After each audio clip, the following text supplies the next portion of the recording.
Welcome to Financial Focus, brought to you by Gulf Coast Financial Services founder and CEO, John Kuykendall. John and his team of financial, legal, and tax professionals have provided North Florida savers and investors sound, comprehensive financial guidance for over 25 years, helping you to achieve important life and planning goals. Be sure to like, subscribe, share, and tune in for more Financial Focus by visiting GulfCoastFinancial.net. And welcome into the program. This is Financial Focus, brought to you by the team from Gulf Coast Financial Services, North Central Florida savers and investors, your resource for that common sense approach to planning that we all need. Named Best of the Best in Financial Services, 6 years running by the Lake City Reporter. They are the team from Gulf Coast Financial Services. Founder, CEO, of course, with us. He is John Kuykendall. John, welcome back in. Thank you, Peter. Hey, it must be warmer where you are. I see you don't have your sweater on, and you just got a shirt on. I was in short sleeves the other day, but no, it's chilly here today. I just in the office I can relax a little bit, take the coat off, and do that sometime. But yeah, John, look, we've got the St. Patrick's Day holiday right around the corner, and so what a great time to talk about being lucky. Well, that's what you think about when you think about St. Patty's Day. You know, you think about that four-leaf clover and that pot of gold at the end of the rainbow. So the Irish luck, right? Are too many savers and investors planning on that pot of gold at the end of the rainbow as their retirement plan, though? I mean, it feels to me like the Dirty Harry question. Well, do you feel lucky? You got to ask yourself, do you feel lucky? Too many people are acting in their financial planning and progress as though, yes, they do feel very lucky.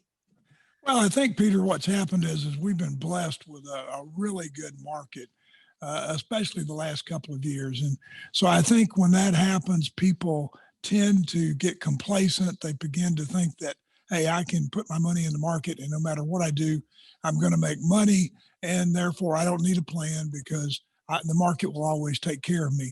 And you and I know that's not true. No.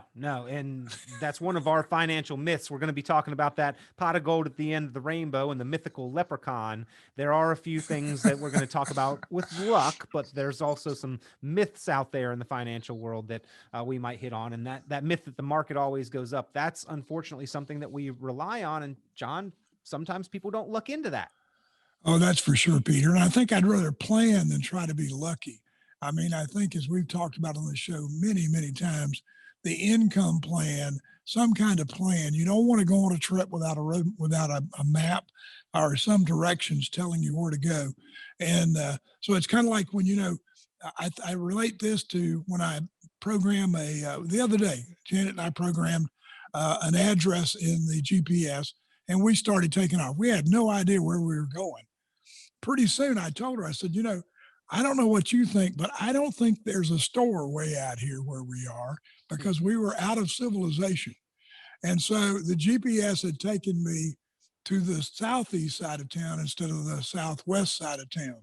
So that's kind of like you are with a retirement plan. When you don't plan and you retire, then you're going to make mistakes. I just talked to a gentleman yesterday who has taken a lump sum buyout, a lump sum pension, and he and his wife have just been winging it. And the first thing he said to me was, you got to give me a plan. I've got to get this under control because we are spending way too much money. Well, if you would like that financial focus plan, pick up the phone and give Gulf Coast Financial a call, 386-755-9018. I'll just throw that out there in this part of our conversation. But John, we don't ever expect reasonably to eat one salad or work out one time and be in shape, right? No. But we have those habits and those disciplines that we form over our lifetime where we eat healthy and we exercise. And then toward the end of our life, we say to ourselves, wow, I was really lucky to remain healthy. And guess what? You would be right. But you also did all of the things to help improve your chances for that good luck. Well, look at Tom Brady. I mean, the guy's 43 years old and he looks like he's 30. I mean, he's really taking good care of himself. If you listen to his routine, he eats well, he exercises 2.5 hours a day. which I don't recommend for a lot of people, but it works in his case. I'm surprised it's only that, actually, but me too. I mean, but the guy looks like he's 30 years old, so he is taking care of himself. And that's what you're talking about, Peter, is being prepared, taking care of yourself, taking care of your plan, so that as we go forward in retirement, we've got enough money. We're going to retire a long time. yeah, I mean, probably longer than we were in our working career. well, yeah, and the statistics now are that there are a lot more people that are going to live past 100 than ever in our lifetime. And so, because of the way we've taken care of ourselves, the fact that we don't have to do the heavy lifting, the manual labor that our forefathers did, you could end up with a 35, 40-year retirement, and your money's not going to last if you don't have some kind of plan, some kind of predictable income. Well, I think that if we had that plan along the way, if we saved a good portion of our income, if we invested it and monitored it and were prudent with the money that we were accumulating along the way, at the end of retirement, we make it through and we've still got some money left, we could say we're very lucky. And we'd be right, but we did all of the things to improve those odds, including, John, having that plan together in the first place. That's right, Peter. I mean, without the plan, I don't see how anybody can expect to get through retirement without having a regular income coming in. We're not working anymore. The temptation without the plan is to spend a lot more than you think you are. Market's up, so I'm going to spend it. The problem is when the market down, I'm still spending it. So, it just doesn't work out. There's got to be a plan, an income plan that puts us in a roadmap to make this thing successful. We're not worried about having a huge legacy at the end to pass on to the kids. We're just worried about having enough money for us to do the things we want to do and have the retirement that we dreamed of. Well, I think was once said and many times quoted, I'd rather be lucky than good. But I think you and I are agreeing here, John, that we would rather have a good plan than base our financial future on luck alone.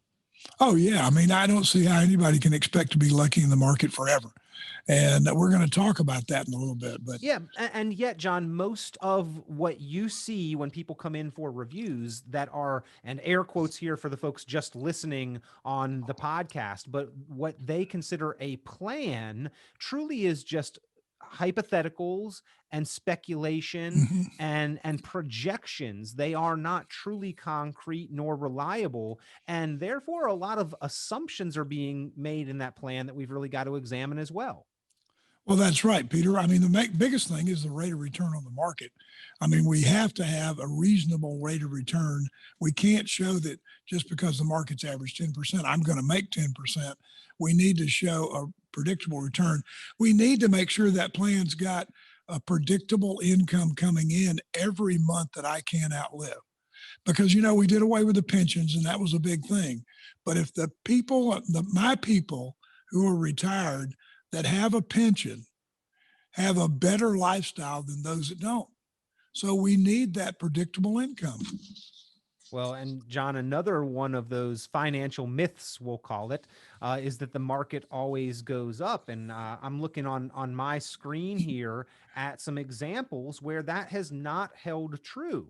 And they say timing is everything, right? But every market professional is going to tell you that you cannot accurately predict or time the market. Yet so many of us are leaving our very financial security in retirement up to just luck in timing of when we retire. But if we retired into one of these 6 major down periods in the market, that really could throw off the entire rest of our retirement trajectory.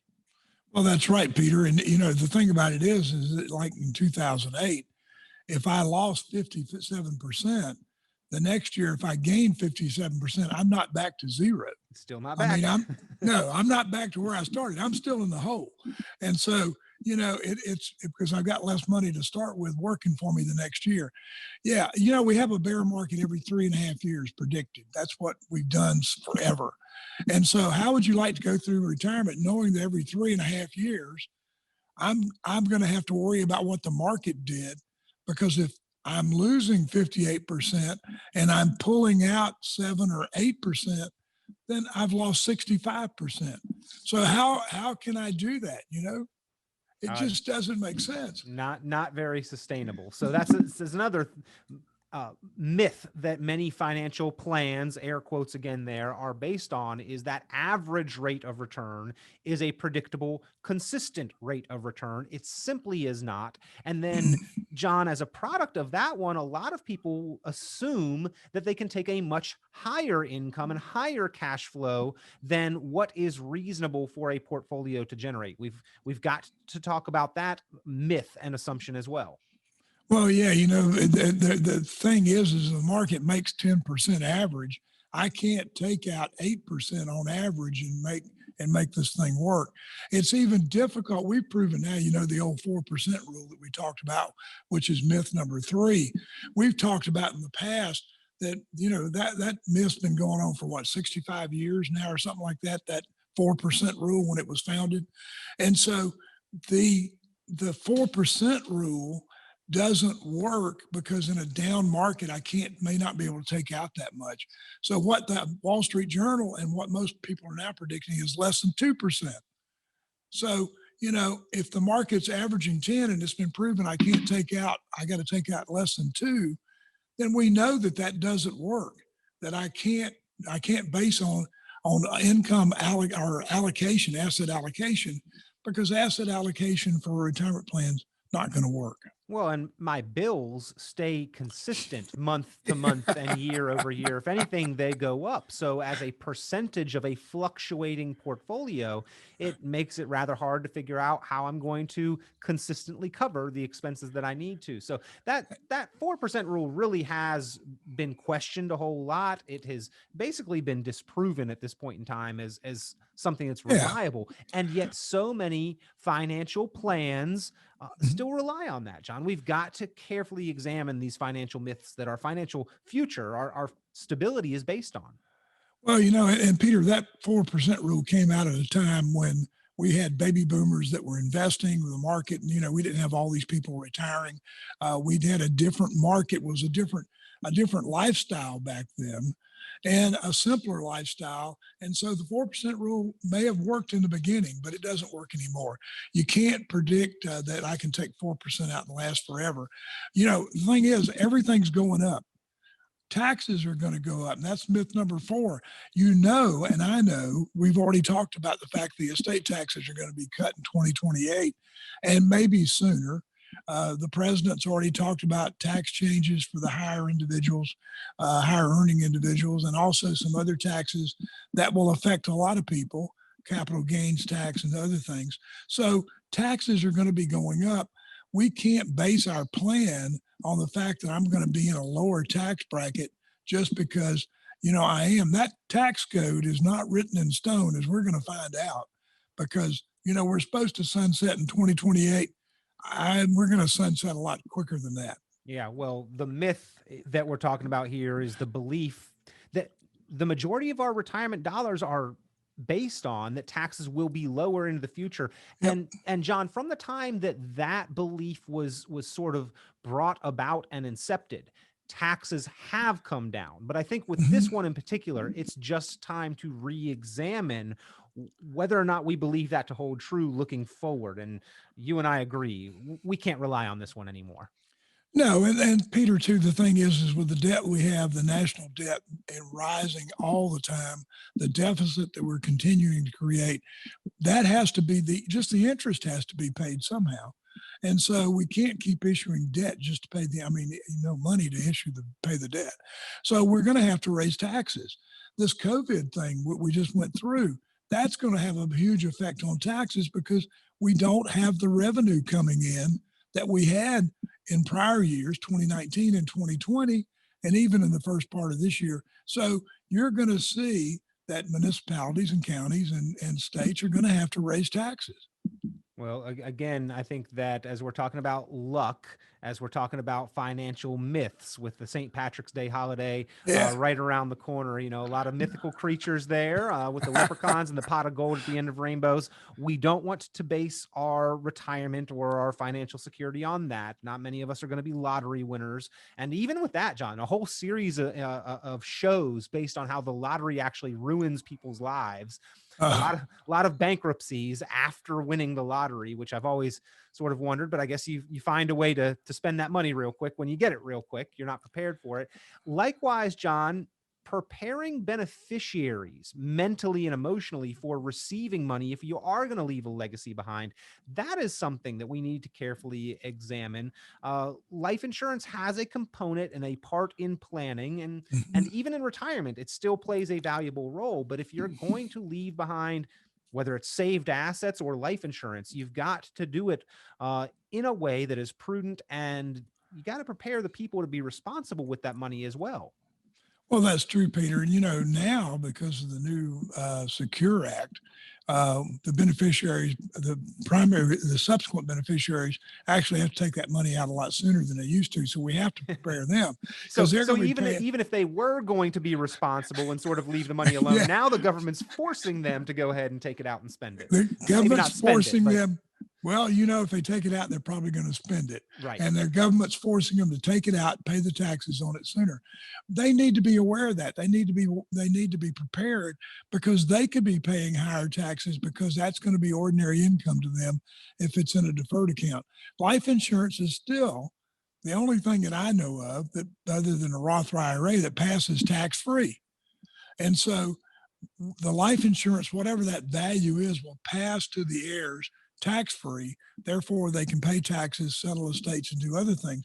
But the thing about life insurance got a bad rap because we used to talk about death benefit, and that was all it was good for. And most people said, well, why do I need it? Because it's only going to pay when I'm dead. Well, as well as I do that now that's not true. That we can use it for long-term care. We can use it for terminal illness. If we have a terminal illness, we can take part of the policy, travel, pay bills, get the estate ready, do whatever we want to with that money ahead of time, and still have money left over for the burial expenses. It also will grow a cash value if we start early enough. And if you're in your 50s to 60s, great time to do a 10 pay, because at 70, you're going to have tax-free income that you can draw out of this life insurance policy and not pay the taxes on it. Right. And tax-free income is going to be really important one day. Those sound like good words in combination to me. So yeah. I think, John, in the vast majority of cases, while there may be some luck along the way, most financial success is not reliant exclusively on luck. In fact, relying on good luck alone often has pretty disastrous effects in our financial life. So people go to Vegas hoping to get lucky, but those casinos were not built on good luck of people. And the same is true for our financial lives. We have to have a plan in place. We don't want to leave our financial future up to blind luck alone, nor do we want to rely on any of these financial myths that we're really questioning here, whether or not they hold true or they are reliable. And John, the outcome of our plan is only as good as the assumptions that we are basing it on. And so that's right. Kind of your job and your role is helping people to better understand the assumptions that their plan is on, and not to be too negative, but sort of when luck's involved, believing that it's Murphy's Law, and more often than not, it's going to be bad luck, at least in the planning process, so that we can be prepared in real life if those things happen, right? Well, yeah, I'd rather have a conservative plan that tries to cover as many things as I can cover: Social Security, taxes, Medicare, all those things, and have them in the plan, than I had just to take luck and say, well, that I'm just going to wing it. The thing about it is, Peter, is that planning today is so much different than it was 5 years ago, 10 years ago. The software, the technology, the tools we have, the things we've learned are so much better now than they ever were.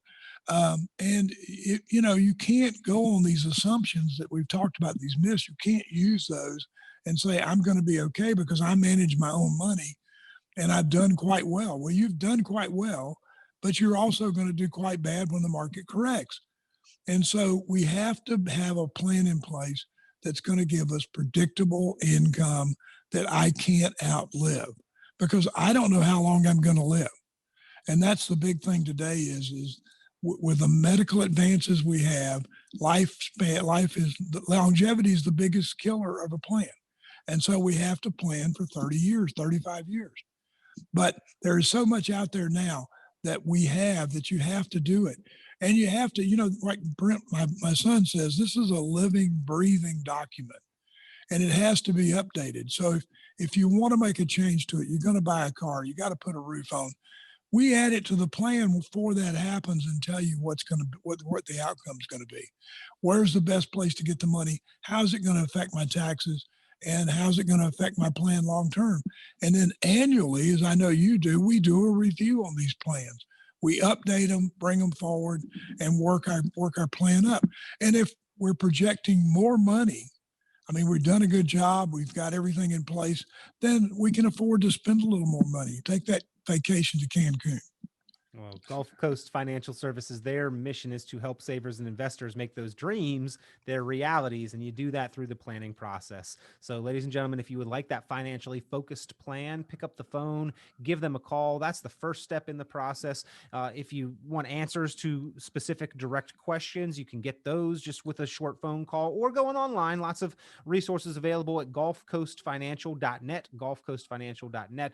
But the valuable opportunity is to get your plan in place, to review the assumptions, to review the myths, misconceptions that are often made in planning, and to get a concrete plan in place for your financial confidence moving forward. Pick up the phone, give Gulf Coast Financial Services and John Kuykendall a call, 386-755-9018, 386-755-9018, 386-755-9018 to get that plan in place, to start that process. And then again, checking up on it along the way, making sure that you're staying up to date with that plan. Another big part of the service provided at Gulf Coast Financial Services. John, we always appreciate the time and the perspective that you give to savers and investors taking their financial future seriously, not relying on luck alone. Thank you, Peter. It's great to be here. Always a pleasure getting the opportunity to speak with John, and he's looking forward to hearing from you, helping any way he can. Give a call, 386-755-9018. We'll talk to you next time on Financial Focus. Be sure to like, subscribe, share, and tune in for more Financial Focus by visiting gulfcoastfinancial.net. The information presented on this program is provided for informational purposes only, without warranty of accuracy, completeness, or suitability for a particular purpose. This program is not intended to be and does not constitute financial, investment, legal, or tax advice. This information is general in nature and not specific enough to be construed as advice. You should not make any decision based on the information presented on this program without independent consultation with an appropriately licensed professional or competent advisor. Investment in securities or the market involves a potential risk for loss of principal. Trading, therefore, may not be suitable for all listeners. Annuity guarantees are based solely on the financial strength and claims-paying ability of the issuing company. Withdrawals of growth from annuities may be taxable as ordinary income in the year it is taken. Individuals should review contracts for specific details of the product's features and costs. Early withdrawals may subject the owner to penalties, fees, or taxes. John Kuykendall is registered with and securities are offered through Kovac Securities, Inc., member FINRA SIPC, found online at www.kovacsecurities.com. Advisory services are offered through Gulf Coast Financial Services, Inc., a registered investment advisor in Florida. Gulf Coast Financial Services, Inc. is not affiliated with Kovac Securities, Inc. or Kovac Advisors, Inc. Past performance is not indicative of future results. All investing involves risk. Investment decisions should be based on your own goals, time horizon, and tolerance for risk. Due to various factors, including changing market conditions and/or applicable laws, the content may no longer be reflective of current opinions or positions.